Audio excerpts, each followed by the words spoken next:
Phil Wegmann joins us, White House reporter for Real Clear Politics. You know, Phil, the White House is not calling it a crisis. They call it, as we know, a challenge, but the numbers are now astounding. 100,000 plus just last February, increasing 3 times more than last year at this same time. Do you think the Biden administration can get a handle on this? Well, this headline is particularly interesting because here you have a White House who won't call it a crisis, and yet the administration has sent the Federal Emergency Management Agency down to the southern border to deal with whatever we're calling this particular surge at the moment. And I think that shows that White House messaging on this front is untenable. You have Republicans led by Minority Leader Kevin McCarthy saying that this is the Biden border crisis. And meanwhile, we just heard from House Speaker Nancy Pelosi, whose response thus far has been to blame the previous administration for not leaving the appropriate tools to deal with this surge. I think that this is slowly tumbling out of control. Yeah, it's not only Republicans who are criticizing the president. The President Obrador of Mexico calls him the, quote, migrant president. And look, here's the accusation. He stopped the Trump border wall. He has rolled back other Trump policies. And critics are saying, oh, these are messaging to the migrants and others in Central America that, yeah, start packing now and start coming north. Is that what is happening? Well, I mean, we've seen the White House press secretary repeatedly say that the majority of these migrants are going to be turned away, that the border is not open, that now is not the time to come. But like you mentioned a second ago, you have the president of Mexico saying what is the fact on the ground, which is that a lot of these people who are contemplating making this very dangerous trip are not getting the message from the White House right now. They think of President Biden as the migrant president, and despite all of the messaging from, the DHS secretary or the White House press secretary, we still haven't heard a direct message from the president himself saying now is not the time to come.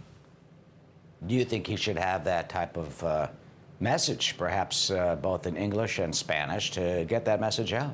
Yeah, one would think. I mean, just yesterday you had Texas Democrat Henry Cuellar say that President Biden should come to the southern border. But not only has Biden not done that, during his primetime address, he didn't mention the 100,000 migrants who are coming across the border. He didn't mention the unaccompanied children who are also making that journey. And so obviously the administration, they want to continue to focus on COVID relief, on the economy. But we can turn back to the last migrant crisis, to 2014, when President Biden was then vice president, and see what he said then. And he had some pretty stark, harsh words to say about some of the folks who were making this trip. In fact, he talked to the parents who were sending their children unaccompanied. And he said that was a reckless and dangerous thing to do. Thus far, though, as president, he's been mostly silent. Maybe that'll change this week. Meanwhile, up on the Hill, the House is going to be considering immigration bills this week. The American Dream and Promise Act, that could move to legalization. Of course, there's the president's pathway to citizenship, an 8-year process. The negotiations are beginning now. What do you predict can happen, and what type of bill on immigration will we likely see? I think that we can see a repeat of the sort of debate that we've had perennially up to this point. You're going to have Republicans arguing that it is not time to make major institutional changes that are going to affect generations to come until you actually deal with the current problem. Meanwhile, Democrats are going to say that the current problem is the result of the fact that the immigration system is broken. It was already enough of a tough lift for Congress to do what Congress is best at doing, which is spending money. It was already very difficult for them to get the American Rescue Plan across the finish line. I think that something as heated as immigration reform is likely going to be that much more of an uphill battle. Finally, Phil, I mean, look, we have heard this over and over and over again from the politicians saying we have to put more resources at the border. We have to do this policy. We have to do that policy. We heard President Trump very tough on that. We've heard critics about that. I mean, this goes on and on in Washington. When will they can they ever finally get a handle on this for the American people and for this country, as well as helping those who deservedly want to come here?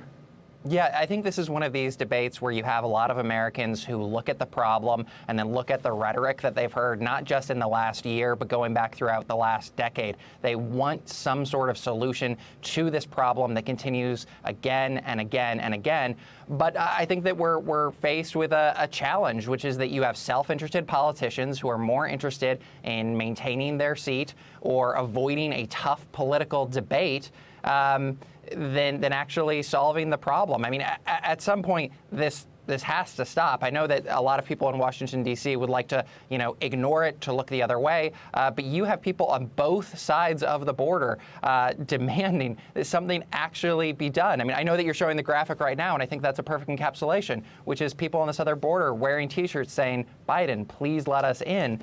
There has to be some sort of clarity instead of this back and forth between administrations. Yeah, finally, something interesting about that? I mean, someone is sending these kids. They're not this, 7-year-olds aren't packing up themselves. And someone is making those T-shirts. I mean, there would seem to be a whole industry behind this in some manner to try and influence the politicians in Washington.